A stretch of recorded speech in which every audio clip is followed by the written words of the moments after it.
আসসালামু আলাইকুম গাইজ, আপনারা স্ক্রিনে যেই সিটিটা দেখতে পাচ্ছেন পুরো ফুল ভিউ, এটাই হচ্ছে জেদ্দা সিটি। পবিত্র কাবা, পুণ্যভূমি, মুসলমানদের জন্য সর্বোচ্চ সম্মানের এবং তীর্থস্থানের ভূমি হচ্ছে এটা জেদ্দা। স্ক্রিনে যে জায়গাটা দেখতে পাচ্ছেন পুরো সিটিটাই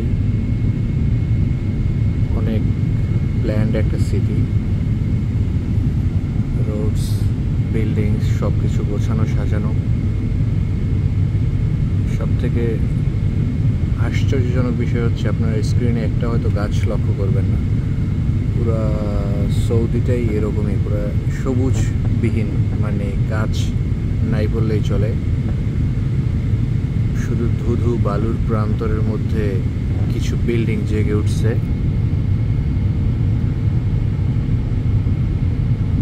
অসম্ভব সুন্দর একটা ভিউ আপনারা দেখতে পাচ্ছেন, কিন্তু আশ্চর্যজনক বিষয় হচ্ছে গাছ না থাকার কারণে আসলে ওই যে প্রাকৃতিক সৌন্দর্যটা দেখা যাচ্ছে না। এটা কৃত্রিম একটা ভাইব, মনে হচ্ছে যেন বালুর শহরের মাঝখানে শুধুমাত্র অল্প কিছু গাছ আমরা স্ক্রিনে দেখতে পাচ্ছি। এই যে নাই বললেই চলে না, অল্প কিছু গাছ আছে। এই যে, তো যেটা বলছিলাম সেটা হচ্ছে প্ল্যান্ড একটা সিটির মধ্যে যদি কোনো গাছ না থাকে, আসলে এইখানের আবহাওয়া এবং পরিবেশটা এমনই যে গাছ হওয়ার মতো অনুপযোগী প্রায়। কিছু ডোম দেখতে পাচ্ছেন, এগুলো হচ্ছে তেল শোধনাগার অথবা হচ্ছে পানির রিজার্ভার হতে পারে। এখানে যেটাতে পানির খুবই সংকট থাকার কারণে হচ্ছে পানি এভাবে রিজার্ভ করে রাখে। সো আপনারা স্ক্রিনে ফুল সিটিটার ভিউ দেখতে পাচ্ছেন। এই যে জায়গাটা দেখতে পাচ্ছেন, এই জায়গাটা এটা একটা পার্কের মতো একটা জায়গা। তো এখানে হচ্ছে ওরা কৃত্রিমভাবে কিছু গাছ লাগাইছে।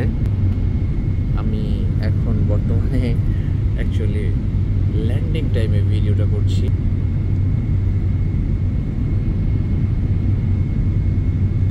মরুভূমির মাঝখানে একটা গোটা শহর জেগে উঠেছে, এবং যেই শহরে সবুজ এবং প্রাকৃতিক কোনো কিছু মোটামুটি নাই বললেই চলে, এরকম একটা পরিস্থিতি।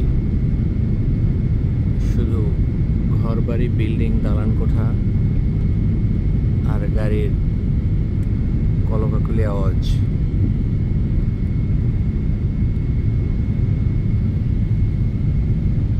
এইগুলো হচ্ছে পুরা হাইওয়ে।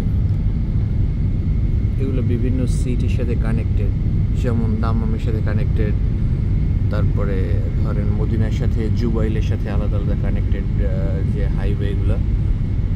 সো অলমোস্ট আমরা ল্যান্ড করে যাব একটা সিচুয়েশন।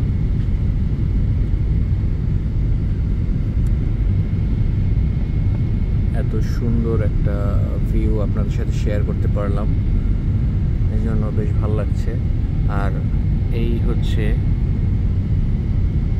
ওদের এয়ারপোর্ট। জেদ্দা এয়ারপোর্ট হচ্ছে ওয়ার্ল্ডের বিগেস্ট এয়ারপোর্ট। এটা আপনারা জেনে খুশি হবেন যে সব থেকে পৃথিবীর বড় এয়ারপোর্ট হচ্ছে জেদ্দা এয়ারপোর্ট।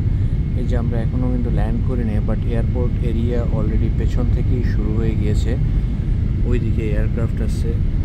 সো এই এয়ারক্রাফট এখান থেকে ট্যাক্সিওয়ে করে রানওয়ে যাইতে মোটামুটি প্রায় 10 থেকে 15 মিনিটের মতো সময় লাগে। এত বড় একটা এয়ারপোর্ট। বিদায় নিচ্ছি এখান থেকে, দেখা হবে অন্য কোনো দিন অন্য কোনো ভিডিওতে। ততদিন ভালো থাকুন, সুস্থ থাকুন, আল্লাহ হাফেজ।